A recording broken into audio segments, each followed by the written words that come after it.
less than that. I'm hoping it's less than that. It may be more, but and the intent is, the language there is in an effort to complete the architecture and engineering plans.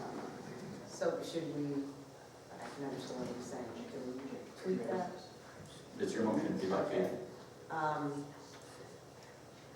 I think using the simplicity of in an effort to.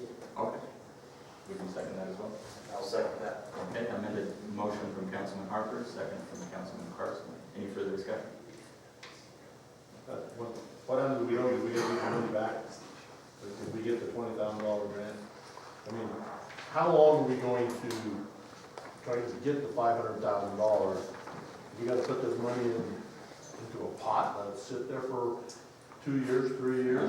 This is due the 1st of May. Well, I understand that, but Yeah. so they, we throw out the $8,000, they give us $20,000, we haven't even got $100,000 yet toward the guesstimate of Right. $500,000. If we don't end up spending that, we don't have to do the match. With the match isn't something we have to pay up front. It's something we do once we expend the grant funds, if we get the grant fund. So if we don't get it or we don't spend it, no harm, no foul. Okay, that's- Any further discussion? All in favor? Aye. Any opposed? Item 4, Councilman Spear, Councilman Allworth, discussion only, updated on Porter Group efforts on the City of Eady's behalf to secure federal and state funding. Like we reported last meeting, we did receive that $3.3 million for the Piccadilly sewer project. We're just waiting for some guidelines on that, and it will be coming very shortly. This week, and BJ kind of hit on it a little bit. I hope everybody can hear me. Thank you, Patty. We hit on the, we had our earmarks were due actually the 11th, and then they moved that date till tomorrow. And then BJ did report that all the paperwork was completed today, so that the 4 projects will be turned over to the appropriations committee by tomorrow. There are different senators, and I think Horsford office as well. So it's going to be, and I think personally, after we've been going back and forth with this quite a little while, I'm really excited that Ely, for the first time ever, got a federal earmark, and I believe our odds are better than even that we're going to get the downtown project to finish this state highway with their race funding. So I think it's pretty exciting. I think the Porter Group has done a good job for us. You've seen the article. I think you're the one that sent it out to us. There did. The one, email. Yeah. oh, the state's ARPA funds, that Yeah. new website they put up. Yeah. That was really cool. But anyway, that's about all we have. We're about ready to, we've been working pretty hard every Monday. And a couple of extra meetings on top of that. And I think after this meeting coming Monday, we'll be able to go about every other week because the appropriations or the earmarks have all been passed on to higher ups. So it's looking good. I think it's looking really good. We could possibly know by December if everything goes according to Hoyle. Last year they told us December and it wound up being March. Whatever it is, we'll take. If I could just echo what Ed states, but kudos beyond kudos go to BJ and his staff. Oh my gosh. I mean, they cut these timelines off, and BJ and John Watt, they've done an outstanding job getting this. I'm sure there's some late hours put in.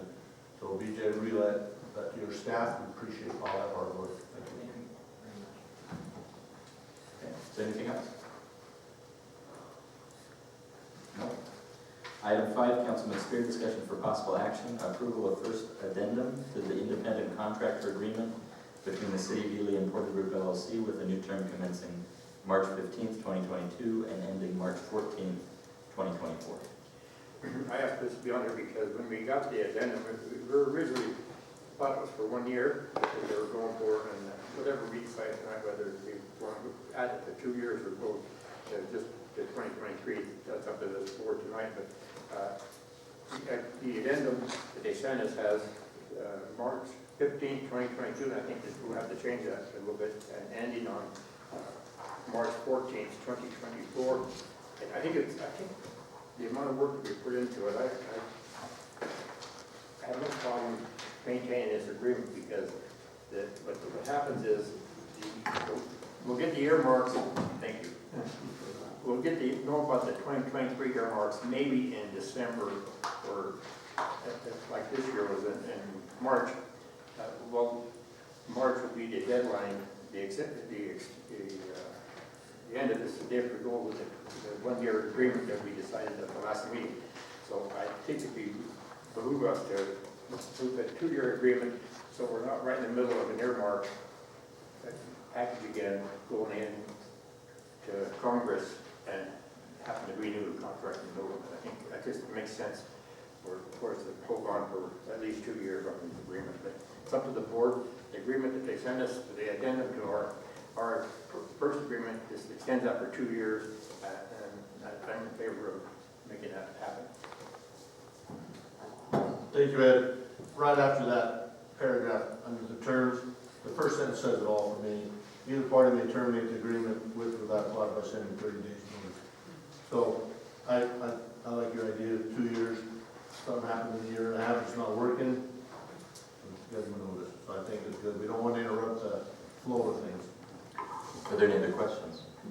No, I'd also like to comment too, because we know that some of those things have good intentions, but move slowly and we have to be patient. And we certainly wouldn't want them to think that we're disgruntled and can't wait for them to carry through the process. So I think the 2 years is well worth it also. I can add one more to that. This is kind of, maybe it would sound like throwing a little bit of water on the fire, but the Congress doesn't do earmarks every year. It's been 10 years since they did one.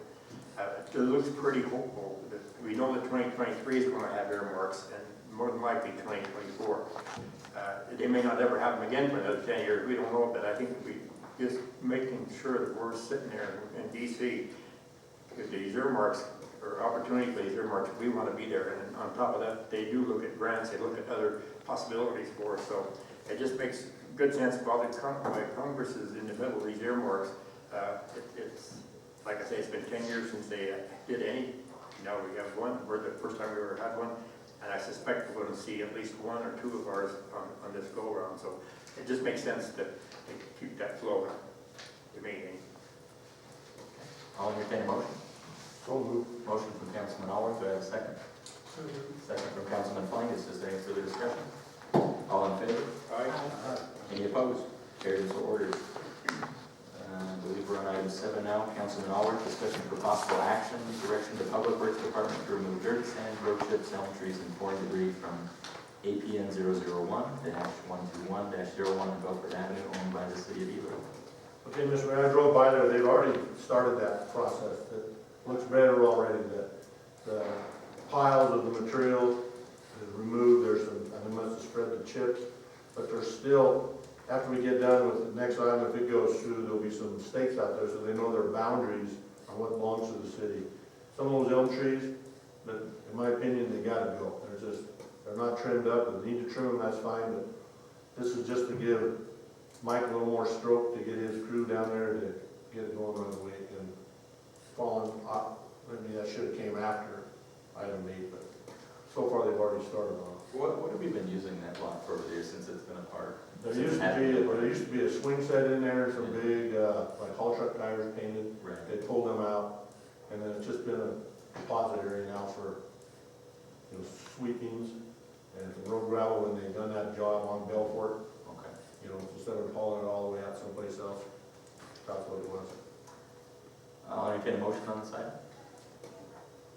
So move. Motion from Councilman Allworth, do I have a second? I'll second. Second from Councilman Spears, any further discussion? All in favor? Aye. Any opposed?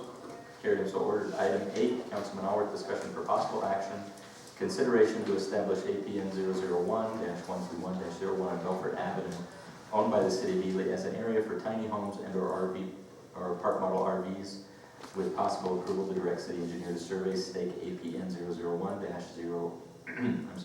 001-121-01 and design a tiny home park model RV area with beautification improvements, providing a conceptual drawing to the city council upon completion. APN 001-121-01 is located within the city of Ely redevelopment area. Okay, this item pretty well spells out what it is. We'd probably end up dropping the park model RVs out of that. We want this to be a tiny home estate, like it's happening all around the country. But we need again to have a city engineer survey where the boundaries are, have the crews continue cleaning it up. And BJ had given me a real quick idea for, 8 of those tiny homes would fit in there. There's still design work on how they're gonna be situated, water, sewer, there's water and sewer in the vicinity. And when it comes down to conceptual drawing, there's a developer that is offering to help with drawings or the 3D, whatever you want to call it, conceptual rendering, thank you, that's it, it's just an idea once we see how it is. But we've heard several people talk tonight, development, we need housing. So this is something new that's happening throughout the country. And once again, I feel we have to get on board and be proactive in trying to achieve some of this housing. 6, 8 homes, better than nothing, but these tiny homes are great starter homes for the last council meeting. Jerry Lynn mentioned she had teachers, but they couldn't afford the new type housings, and these homes are way more affordable. So that's the thrust behind this. Again, it's up to the council. If they don't want to do it, that's fine, it doesn't hurt my feelings one bit. But I drove this developer around town, showed her 2 areas. There is a lot of vacant land, but it's in blight condition.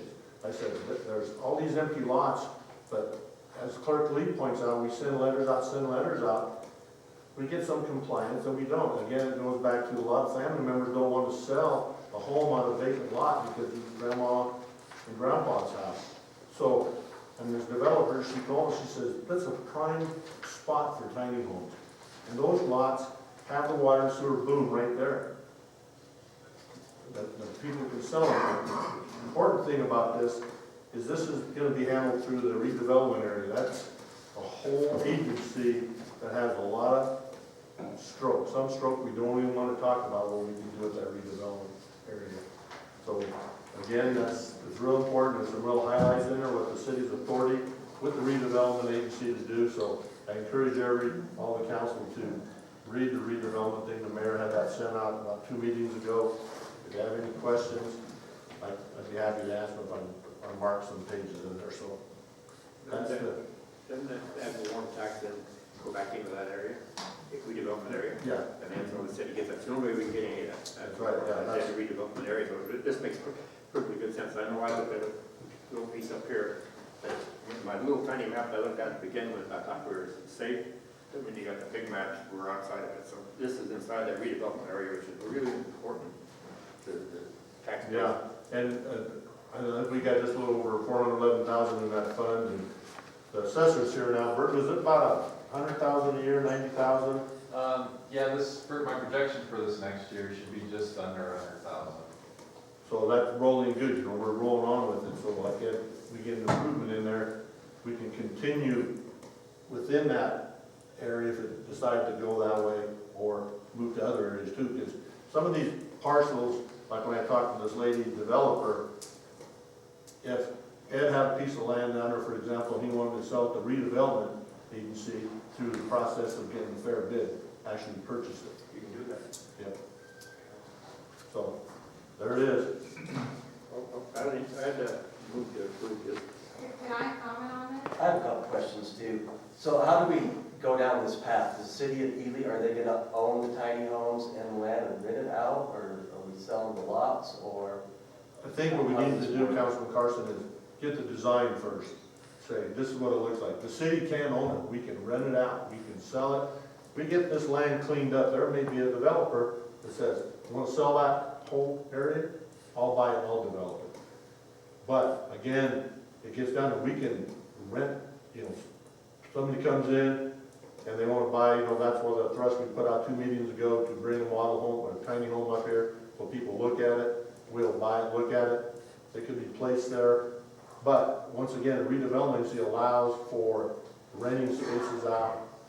It's not competition with the city of Ely, it's a redevelopment agency, which is allowed. Hopefully, again, when we look at it, those coming in, they gotta be, Craig probably will give us more information on, they gotta be tied down. He's done a lot of work on that, but the whole country is moving in this direction. a great way to get starter home or our minors, correctional officers to have a home with. And that part, I don't have all the answers, but that's an answer we have to run through the building department. And that's all part of this process once we look at it. Part of this, I assume, would also be that BJ's team would look at where the water and sewer is, if there's any issues connecting up to that. and Yeah. what the problem is. He'd give me a drawing where they currently are, you know, it looks like all the way around it, there's Sure. water and sewer and so forth. There's power there for, we have to have street lights, water line, so forth. Right there too. Because, you know, one of the things I thought, again, it's all a thought of design, you know, and it's, Sure. we probably have several options. And say, okay, bring it back to the council, say, this is our conceptual plan. Renee, did you have something if you'd like to come up with a, I'm Renee. concerned, just like, Renee? You didn't make him do it. I know, but I didn't catch you next time. I'll get you next time. Jeez, that goes pick on my ass. Anyway, Renee Archman from White Pine Construction. My concern on this is like White Pine County, you know, put out for bid on the property that they sold last year to JCR and Summerall, I think it was. And I just wondered why the city isn't offering the same thing. Why don't we give the builders a chance to bid on the property and build houses on it? I know you can't really build a house for less than $200,000. And tiny homes is a good option, you know, but tiny homes cost, you know, like a motor home and everything else, $50,000 or more. And, I mean, I don't know where exactly this property is, Jim, but, you know, I'll take a look at it because Dave's always looking at properties and all this stuff. But I'm just kind of curious why we don't have that option too. Well, my understanding from Councilman Allworth is that may be an option once we get the boundaries surveyed and Okay. everything kind of put in here. Yeah, It's because not far enough into the process. I guess I missed that part. yeah, well, see, yeah, that's part of, you know, it's in the redevelopment agency, we can sell it, but once we get it surveyed, because on, I believe it's the southwest side, there's a big sloping Right. homemade road going down in there. The elm trees around there, the side of the hill facing, yeah, where at 15th Street, you know, it's gonna have some, it's really nice, we have some riprap on there, like you see on the Vegas freeways, a hole, you know, hold it in there, so that is, once it's surveyed out, leveled off, cleaned up, it may be, you know, what's the best thing, we could go through the whole, you gotta go out and get a bid on it, or the Right. Appraisal. appraisal, yeah. So that may very well happen, right? I just wanted to make it clear. Okay. Bert, did you have something you wanted to add there? Just, I'll get up this time right Thanks. now. Pull the mic up, Phil. Burton Hilton, White Pine County Assessor. This is just to kind of tag along with Councilman Allworth talking about the redevelopment agency. Any increase in taxable assessed valuation within any of the redevelopment areas, any increase, 100% of that ad valorem tax goes to the redevelopment. So it can kind of build on each other and allow the Snowball. redevelopment agency to do more and more as it grows, so. That's the best part of that whole Thank you, thing. Bert. So there was a, did you make a motion, or did I? Okay. Was there a second? I'll second. Second from Councilwoman Williams Carter. Any further discussion? All in favor? All right. Aye. Any opposed? Carried and so ordered. Item 9, Councilman Allworth. Consideration of current situation of new construction in the city of Ely without required curb, gutter, sidewalk, fire hydrants, paved streets and streetlights, with direction the city clerk to notice possible business license revocation per city code 3-1-12.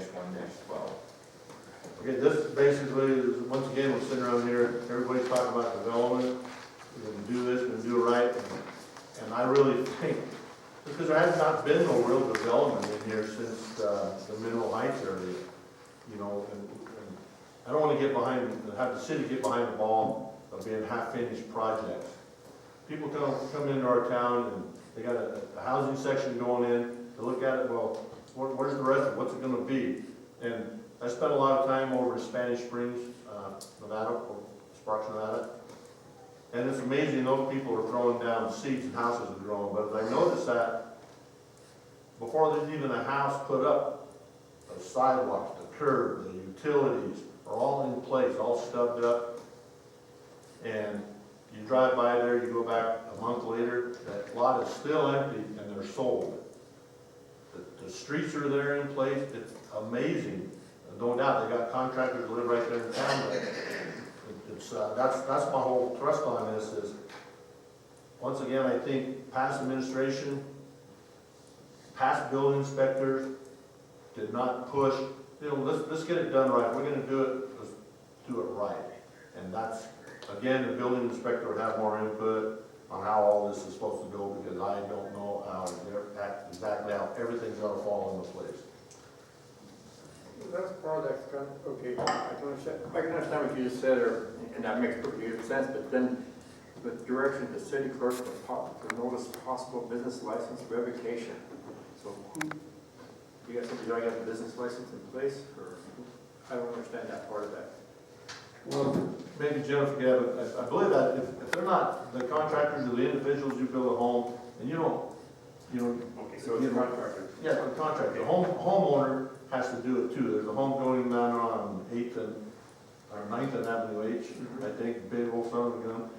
And once he goes in to get a certificate of occupancy, I think that might be the key thing. Again, I'm just grasping. If they have a certificate of occupancy, I believe there's certain things, I don't know if Craig's still on the phone, could qualify that for me. If Craig, can you put any input on that, on what happens on a certificate of occupancy? Yes, Jim, thank you. Anytime somebody has a home that's safe and ready to be occupied, but the work isn't 100% completed, what we do is we issue a temporary certificate of occupancy, and the full certificate of occupancy is issued after the completion of any outstanding work. So, for instance, we have a couple of new homes that were just recently built in the community by a couple of our contractors. Both occupants are under temporary at the moment and will not receive their permanent CVO until such time as the curb gutter is complete. The permanent CFO kind of holds over their head, finishing up with the bank, doesn't it, Craig? Yes and no. There are some banks that accept temporary CVOs, so it is somewhat problematic. Sometimes the temporary CVO, we lose some of our leverage in regards to the banking situation, which is part of the reason that I had suggested a while back that we look into possibly requiring a performance bond for curb and gutter at the issuance of permits for new structure. Okay, this is Jim, Craig. So these two buildings you're talking about, in order to get the permanent, what is required to get the permanent from the contractor? 100% completion of scope of work, which includes compliance with ordinances passed by the city requiring curb and gutter for new development. So how long does temporary last? Forever? It could last forever? At the moment, under the system that we have, generally speaking, that is correct. Where I came from, we charged a monthly fee for temporary certificates of occupancy as a motivator to not only complete the work, but notice us the minute the work was completed. So if a guy has a house down with a temporary permit, would he be allowed to sell it to somebody else?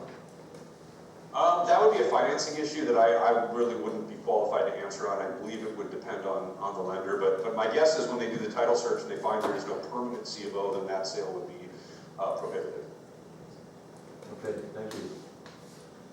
Can I speak to this item, Mayor? Please.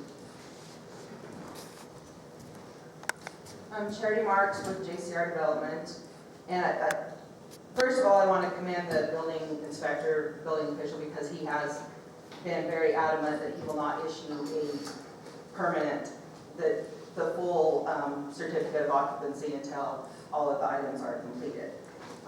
Like on this one that we had for a house down on 17th Street, it's temporary CFO, and then down here it lists what's required in order to receive that. So your building official is doing what he needs to do to make sure you guys are covered in all of the curb and gutter, the asphalt, lighting, all that good stuff. Could you read that, Charity, so it says that last in that corner? The CFO? So the temporary CFO, and it has a apostrophe by the temporary, and then it says permanent CFO pending completion of curb gutter, sidewalks, landscaping, and lighting.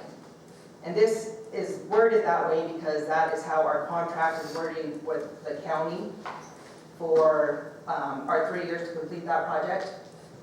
So that's his wording there. Our quick claim deed with the county, there's like 13 items on there that are listed to be completed within 36 months. So I know there's a lot of people that have a lot of heartburn with this, how 17th Street is being done, but right now your current cost of building a house is easily above $200 a square foot. And that's just with your building prices right now.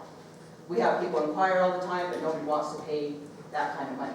So until your building materials come back down, it's just kind of a hit and miss on who's gonna bite. I know your interest rates are starting to go up on home loans, so I don't know what's gonna come of it.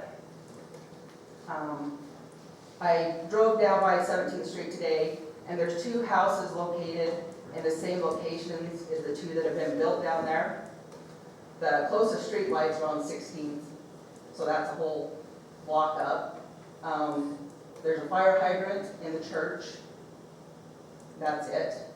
The road is in the condition that it's been for the last 20 years. There's nothing, it's just a bad area. Everybody rides their side-by-side, their four-wheelers, their motorcycles, whatever through there. So there's lots of things, you know, unknowns to a lot of people that don't know what was behind that agreement. So I'm just here to clarify, it's a 3-year thing, be completed 100% by the end of the 3 years. The houses that are built, the ones that, they don't have the curb and gutter and sidewalk right now because we ran into winter. So that was delayed, that's why we got the temporary CLO.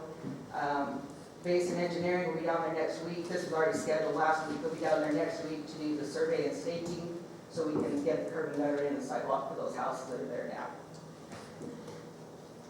Okay, I just got a question for the attorney possibly.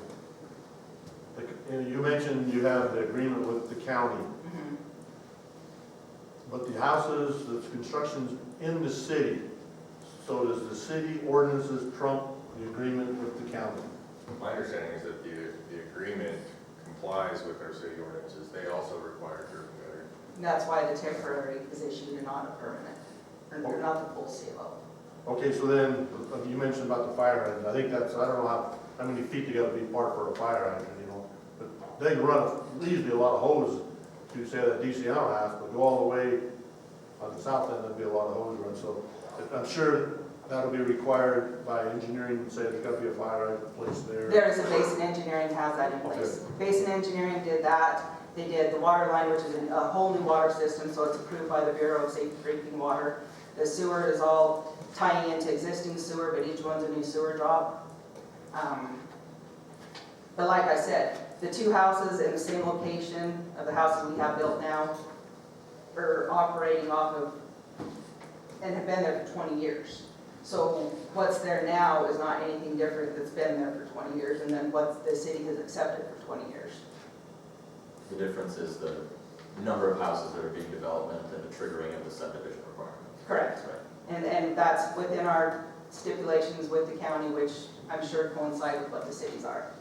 Okay, because it says, 3 years, you gotta build 3 homes, I think. Yeah. Okay, so it started in 2020, I can't find the exact month on that. So when it comes to, you got one on each end, I think Richard Howe calls it the anchor points. If you put one in the middle, where do you determine how much curb and gutter, just around that house and in the middle, or is it ever gonna be a long run of curb and gutter? So our plan is to put in the whole curb and gutter this year. And because you can tunnel under your curb and gutter as you put in your water and sewer. If there was more interest in it right now, we would go ahead and do the stub-ups inside the property lines for the water and sewer, but it's just, I mean, you're asking the contractor to put out a lot of money that you don't know when you're gonna get the payback from it.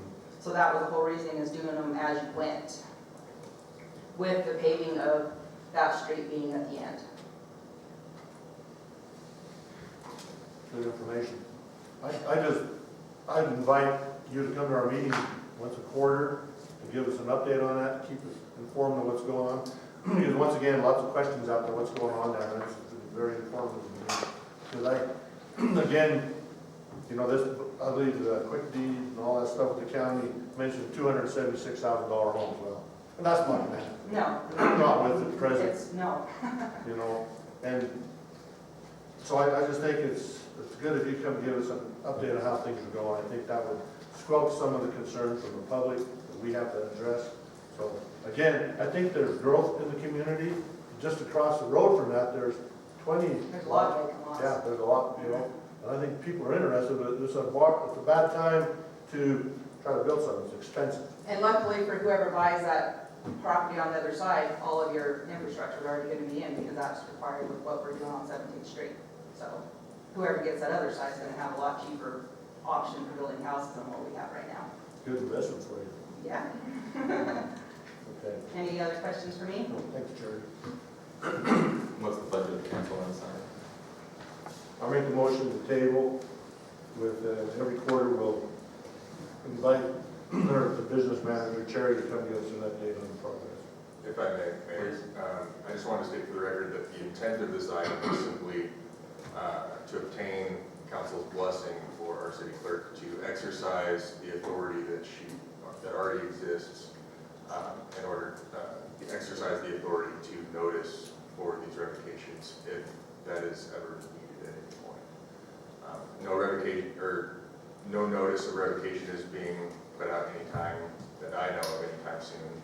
I think that the intent of this item was just to grant. She already has the authority. She has the authority, but because it's such a, I guess, for lack of a better term, hot topic, I think city clerk would like council's blessing to be able to exercise that authority if the circumstance arose where she would need to exercise that. The requirement. Right. Thank you, Mr. Attorney. Is your motion still to table this item for the day? I think we should move forward with allowing the direction for the city clerk to notice possible, get that done. Sure. But again, the caveat that we'll ask for any contractor starting a project within the city, come and give us an update, so Okay. we know where it's going. So it's a motion to approve this item as it's agendized. Do I have a second? I'll second. Second from Councilwoman Williams Harper. Any further discussion? All in favor? Any opposed? Carried so ordered. Thank you, Sherry. Item 10, Councilwoman Williams Harper, Fire Chief Pat Storrs, discussion for possible action, consideration of Ely Volunteer Fire Department's request to increase the 7th-man stipend from the current $1,050 per month to $1,500 per month with possible approval of determined increase amount. So I was asked to put this on because it's going to be affecting my budget, so I'm just going to turn it over to Burton Hilton, who's the treasurer of the volunteers. And just to be clear, for my own sake, when you say affect your budget, it's just included as part of your budget. It's not you're having to buy fewer Post-it notes to accommodate this. No. Okay.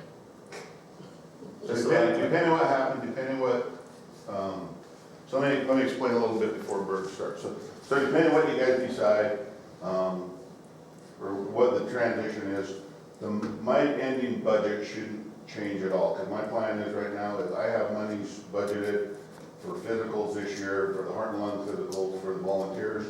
And if we got to move monies out of there, and instead of being able to do 10 physicals, we can only do 4, then the money will go there. And if they want to do more, then they'll just have to pay it out of their thing. So in the end, my ending dollar amount shouldn't change at this point, depending on what you guys come up with.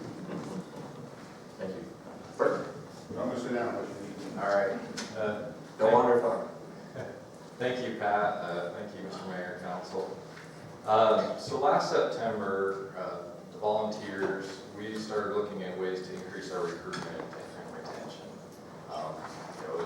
I think every organization understands and feels the impacts of it's just harder to get volunteers and to have that commitment. The world's just changing. I mean, in the last 30 years, things have changed a lot in people's interests and their priorities in life. But we still have to respond to these calls, and boy, do they call, way more than they used to. So we started looking at a program called Volunteer First. It's in the NRS. And we talked to Humboldt/Winnemucca. They have it, Churchill, Fallon, Pershing, Lovelock, and then the City of Wells about their programs, and studying the statutes as well. We're partners with the city. We both need each other. And so after looking at the data on what things would cost and how we would implement it and how we would do things within the department, we scheduled and met with the city treasurer, Jeanette Trask, and with the chief store to present the PERS idea, but we're also open to other ideas. And after the meeting, we decided instituting volunteer PERS would be quite challenging logistically for the volunteers and the city. And just my estimation is it would cost about $4,000 a month. And it would vary depending on the number of volunteers that you had. So we decided to look at increasing the seventh man agreement. And looking through our records, we found that the seventh man hasn't increased in over 30 years. But accounting for inflation during that time period, that'd be going up to a little over $2,100 per month over the current $1,050 a month, which is over that time, without accounting for inflation, it's about $210,000. Again, we're not asking for any of that. So we originally requested that the city increase the seventh man to $2,000, and then we subsequently amended that amount down to $1,500. Again, that's just, it was a large ask, and we were trying to figure out how to work together. The reality is, you need us, and we need you. We're in it together, we're a partnership. And so we're looking at trying new things to increase our recruitment and retention. And like I mentioned, the world's changed in the last 30 years, and we need to try different things. If you guys have any suggestions or can encourage people to volunteer, we would love to have your help. Or ideas, anything. So, we're in this together. So we want to be successful. You need us to be successful. So if you have ideas and thoughts, like, we're open. We're trying new things already. But we feel that this will be an avenue or open up some avenues to try other things. Currently, the seventh man represents a little over 1% of the fire department budget. So there is a cost, but I feel that it's pretty negligible. And we did want to say we greatly appreciate the $500 of extra a month you guys have given us for part of this fiscal year from COVID relief. And we're going on more calls than ever. In the past, there were 45 volunteers going on 145 calls a year. Now we have 25 volunteers going on 1,200 calls a year. It's just an insane increase. People have gotten really good about calling 911. We push, probably push seatbelts all the time, and compliance went up with that. Well, we pushed as a society to call 911, and they do. And we have multiple times where we have 3 calls going on at once, and it's like, okay, how are we going to man all these different things going on in different directions? Our ISO has, with the chief stork, the ISO rating has improved and been maintained in part because we have the people to respond to calls. But we got to keep having the people to respond to calls if we want to keep that good ISO rating and can be successful in the future. Our costs have gone up over time, just like everybody else. In the last 30 years, the power rates have gone up. The water sewer has gone up. Insurance has gone up. Just normal maintenance. We recently got this building painted. That takes money. And then since 2017 is something I wanted to highlight. The volunteers have paid out of their monies or brought in grants of over $600,000 for equipment into the city of Ely. That's in addition to all the training, the money we spend for trainings that we send people to each year. And we were very grateful this last year that the city was able to send 4 of our volunteers to the training that we sent people to in November. So our thing is like, we're asking for help. And any way that you can help us, we're thrilled. This is what we feel is the most appropriate and easiest for the city